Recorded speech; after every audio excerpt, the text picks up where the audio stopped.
وضحت لنا سبيل الهداية ورفعت عن بصائرنا غشاوة الغوايا، والصلاة والسلام على من أرسلته هاديا ومبشرا ونذيرا وداعيا إلى الله بإذنه وسراجا منيرا. أما بعد، فأعوذ بالله من الشيطان الرجيم. بسم الله الرحمن الرحيم. والعصر إن الإنسان لفي خسر.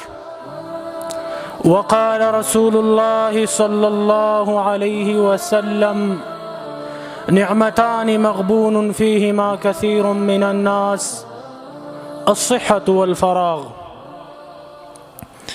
اولا السلام علیکم ورحمة الله تعالی وبرکاته. د قدر ور محترم ورونو، کوم آیت مبارکه چې ما ستاسو په درانه حضور کې تلاوت کړ، الله جل جلاله یوې ډېرې مهمې موضوع ته اشاره کوي. هغه د وخت اهمیت ده. قدرمنو حضارو، زه به خپل تقریر انشاءالله په درې خبرو کې راغونډوم. اوله خبره د وخت اهمیت د قرآن عظیم الشان د آیت په رڼا کې. دویمه خبره د حدیث نبوي څخه د وخت اهمیت. او دریمه خبره هغه د علماو ځینې اقوال د وخت د ارزښت په اړه باندې. قدرمنو، آیت مبارکه میں چې ستاسو په درانه حضور کې تلاوت کړ، الله جل جلاله قسم خوري والعصر، زما دی قسم می په زمانه باندې. امام رازی فخر الدین رازی رحمت الله تعالی علیه هغه د دې آیت په تفسیر کې فرمایي چې اقسم الله سبحانه وتعالى على العصر وهو الوقت. الله جل جلاله په دې آیت مبارکه کې په عصر باندې قسم کړی، او د عصر نه مراد وخت ده. او دغه وخت ولی الله جل جلاله په قسم کوي، د وجه ذکر کوي: لما فيه من العجائب من السراء والضراء والصحة والسقم. زکا په دې وخت کې اهم شیان واقع کیږي، عجیب شیان د وخت په هغه دوام کې واقع کیږي. انسان ته په دې وخت کې چې خفګان رسیږي، هغه د دې وخت په جریان کې رسیږي. انسان ته چې خوشحالي رسیږي، د دې وخت په جریان کې رسیږي. انسان ته چې صحت وي، د دې وخت په جریان کې وي. انسان چې مریضیږي، هغه د دې وخت په جریان کې وي. وخت یو ډېر مهم څیز ده. الله جل جلاله په یو ځای کې نه بار بار په دې باندې قسم کړی ده. بل ځای الله جل جلاله قسم کوي: والفجر، زما دې قسم وي د سحر په وخت باندې. بل ځای کې الله عز وجل قسم کوي: والنهار اذا تجلى، زما دې په ورځ باندې قسم وي چې هغه کله رڼا سي. قدرمنو، دا وخت یو مهم څیز ده، خصوصا د علماو او د طالبانو دپاره. وخت ډېر مهم ده، د دې قدر پکار ده. حدیث مبارک میں ستاسو په درانه حضور کې تلاوت کړ. رسول اکرم صلی الله علیه وسلم فرمایي: دو داسې نعمتونه دي چې انسانان د دې په باره کې زیات دوکه شوي دي، زیات په دوکه کې غورځېدلي دي. هغه دو نعمتونه، یو صحت ده او بل فارغ وخت ده. څه مطلب؟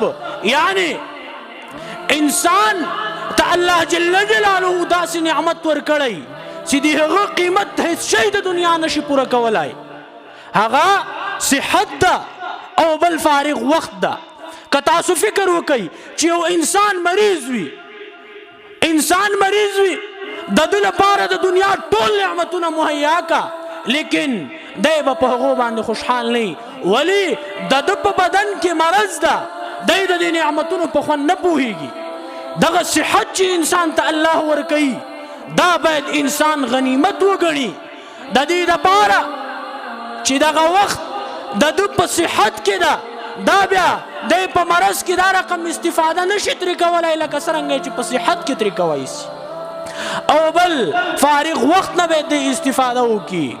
فارغ وخت ډیر زیات مهم ده. درېیمه خبره قدرمنو د علماو ځینې اقوال د دې وخت په اهمیت درته ذکر کوم. حضرت عبدالله ابن مسعود رضی الله تعالی عنه فقیه د دې امت هغه صحابي چې افقه الناس هغه د وخت په باره کې څه فرمایي؟ هغه مبارک وایي ما ندمت على شيء ندمي على يوم غربت شمسه ونقص فيه أجلي ولم يزد فيه عملي.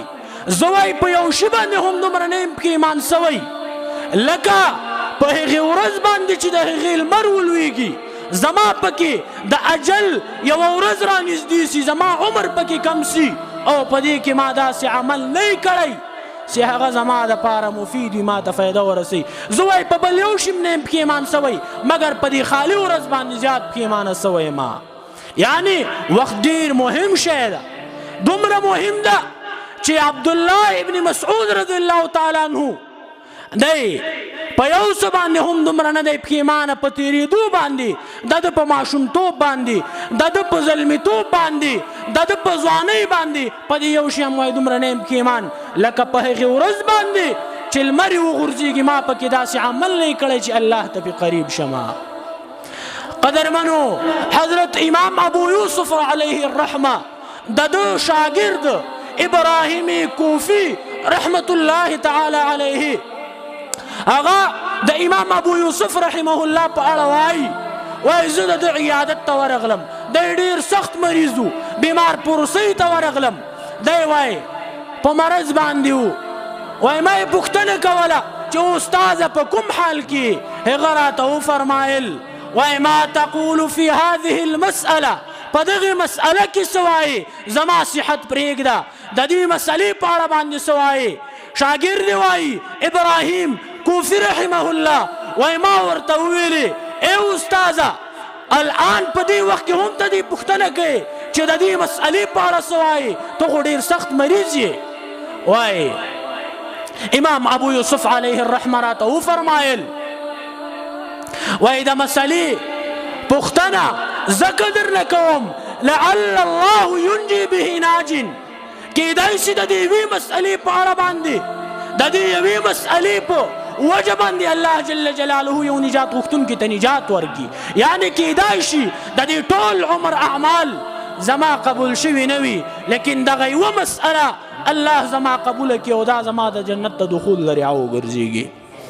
د دې نه وروستو دی ترېنه پوښتنه کوي وایي ما تقول في رمي الجمار وایي د شیطانانو په ویستلو کې د حج په موسم کې په دې کې ته څه وایي چې دا ماشین غوره دي چې یو نفر روان وي پیاده او که راکبن غوره دي چې په سورلۍ ورته سپور وي. نو وایي ما ورته وویلې چې ماشین غوره دي چې دی همداسې روان یو شیطانان وولي. وایي بیا راته وویلې چې نه داسې نه ده. وایي ما ورته وویلې ښه چې په سورلۍ باندې سپور وي. وایي ویلې داسې هم نه ده. بیا وایي راته مسله واضحه کړه راته وی فرمایل وایي کله چې یو انسان د دعا اراده لري د شیطانانو په موقع کې چې شیطانان ویستل کېږي که هلته یو څوک د دعا اراده لري بیا به دی ماشین ځي به او که چېرته د دعا اراده نه لري بیا به یې راکبن ورځي او دغه شیطانان به ولي.